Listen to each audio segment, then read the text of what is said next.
Halo semuanya, perkenalkan saya Novar Arpananda Givari. Pada kesempatan kali ini, saya ingin membedah suatu buku karangan Desi Anwar, Offline, Finding Yourself in the Age of Distraction. Pada buku ini, penulis menuntun kita untuk bisa hidup tanpa adanya distraksi. Selain itu juga penulis mendoktrin kita untuk bisa menyimpan sejenak gadget-gadget kita. Karena gadget itu bagaikan anak manja yang meminta perhatian kita secara penuh. Berikut merupakan bagian-bagian dari buku ini. Ada dua bagian. Yang pertama ada seni dalam menghargai kehidupan. Yang kedua ada pencarian kebahagiaan. Untuk bagian pertama ada beberapa poin. Pertama ada karunia mendengarkan. Mendengarkan di sini adalah mendengarkan lingkungan sekitar kita seperti hembusan angin, burung berkicau. Dan mendengarkan di sini adalah benar-benar mendengarkan tanpa berkomentar seperti mengganggu ataupun suara yang sangat bising. Jangan sampai kita terkoneksi oleh dunia luar yang sangat luas oleh gadget kita, tapi kita tidak terhubung oleh lingkungan sekitar kita. Selanjutnya ada seni mengapresiasi. Kapan terakhir Anda datang ke suatu pameran seni? Dan apa yang Anda lakukan? Jika Anda langsung membalikkan badan terus mengambil foto selfie, maka sebaiknya Anda tidak lakukan kebiasaan itu lagi. Alangkah lebih baik jika kalian hanya diam dan sejenak melihat secara mendetail keindahan dari karya seni tersebut. Dan kalian juga boleh untuk memuji pencipta karyanya. Selanjutnya ada bagaimana cara kita dalam menaruh perhatian. Banyak dari kita sekarang melakukan multitasking, melakukan banyak hal dalam suatu waktu. Namun sebenarnya melakukan satu hal pada suatu waktu itu kadang bisa lebih sulit dibanding melakukan multitasking. Karena dengan melakukan multitasking artinya kita terdistraksi. Nah, menurut penulis, apa sih bagusnya dari selalu disibukkan, selalu terdistraksi oleh kegiatan-kegiatan kita, jika pada akhirnya kita tidak mendapatkan value sebenarnya dari kegiatan-kegiatan kita. Nah, selanjutnya ada kebiasaan berjalan kaki. Dengan adanya gadget, kita bisa memesan makanan tanpa berjalan ke tempatnya. Namun, itu tidak boleh membuat kita enggan untuk berjalan kaki. Ya setidaknya kita perlu berjalan kaki di lingkungan sekitar kita, seperti dari rumah ke rumah tetangga kita, ataupun dari ruangan rumah kita ke ruangan yang lainnya. Nah, berjalan kaki itu adalah olahraga sangat murah dan bisa dilakukan kapan saja. Sehingga sayang sekali jika kita meninggalkan kebiasaan tersebut. Selanjutnya ada membaca buku fiksi. Dengan membaca buku fiksi kita bisa mengalami banyak kehidupan dari berbagai perspektif tokoh utama dari buku tersebut.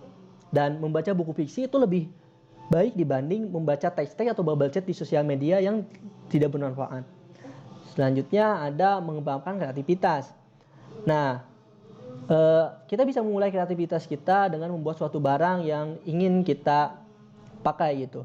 Soalnya banyak barang yang kita pakai itu selalu bergonta-ganti ketika kita menginginkan barang yang lebih baik. Padahal barang sebelumnya masih bisa dipakai. Nah, dengan membuat barang kita sendiri, harapannya kita bisa lebih menghargai nilai dari suatu barang, baik barang kita maupun barang orang lain. Nah, selanjutnya mari kita mencari kebahagiaan. Pertama, ada definisi dari hubungan dan pertemanan. Saya yakin Anda mempunyai banyak teman. Saya lihat daftar teman di Facebook Anda bisa sampai ribuan. Tapi bukan teman itu yang saya maksud. Karena teman di Facebook kalian mungkin adalah orang yang tidak kalian kenal. Bahkan asal aja meminta pertemanan kepada kalian. Nah, teman yang saya maksud adalah teman yang benar-benar teman, yang tahu kelebihan dan kekurangan kalian, yang bisa mendorong kalian mengeluarkan potensi terbaik kalian, dan menerima kalian apa adanya. Dan gak usah 1000, 10 juga cukup, yang penting selalu ada untuk kalian. Selanjutnya dalam mengelola waktu. Dengan adanya teknologi yang sekarang, waktu itu bisa sangat efisien. Terbukti ketika yang biasanya kita mengantri untuk menabung di sebuah bank, sekarang untuk menabung di sebuah bank, untuk melakukan transfer dalam sebuah bank, kita bisa melakukan mobile banking. Dan kita juga tidak perlu mengantri di mall karena kita bisa berbelanja melalui toko online yang ada di gadget kita. Alhasil kita punya banyak waktu luang. Untuk apa waktu luang tersebut? Apakah untuk menonton video cupang di YouTube, atau nge-stalk IG mantan kita, atau melakukan bermain game online seharian? Sungguh lucu kan? Seharusnya kita melakukan waktu luang tersebut lebih baik lagi. Seperti mengeksplorasi hal-hal baru, belajar skill-skill baru, ataupun mengambil project-project yang bisa kita ambil. Nah, terus ini salah satu yang menarik bagi saya adalah penulis menyatakan manfaat dari kebosanan. Kebosanan dapat melatih kita sabar.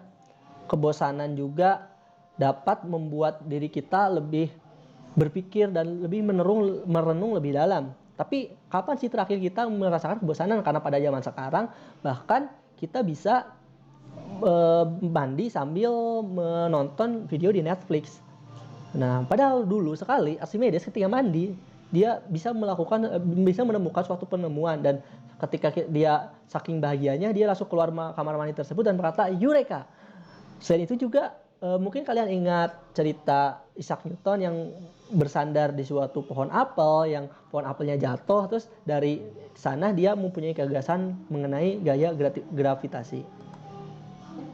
Nah, maksudnya ada ketakutan. Yang menakutkan sendiri adalah ketakutan itu sendiri, karena ketakutan itu berkembang seiring dengan diri kita berkembang. Contoh, ketika kecil kita takut menyeberang, kita juga waktu kecil takut bersepeda. Nah, sekarang kita mungkin takut tidak dapat pekerjaan, kita takut tidak mempunyai pasangan hidup, ataupun kita juga takut tidak sesukses teman-teman kita.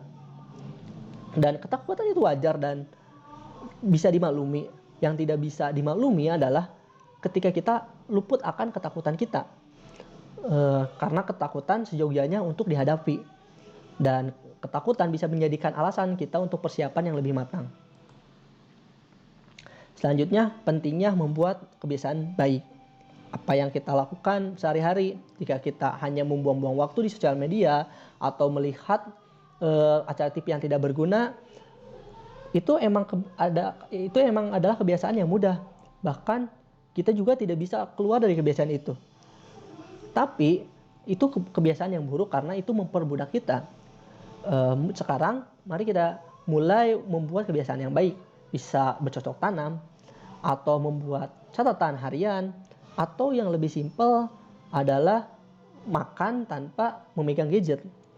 Nah, percayalah bahwa kebiasaan yang baik itu membutuhkan kedisiplinan, konsistensi, dan keberlanjutan.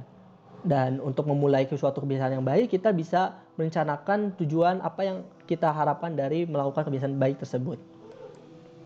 Oke, sekian dari saya. Ini profil saya. Jika Anda ingin tahu lebih lanjut mengenai materi dalam bukunya, Anda bisa beli saja bukunya Offline Finding Yourself in the Age of Distraction karangan Desi Anwar di toko buku terdekat. Ini profil saya. Terima kasih.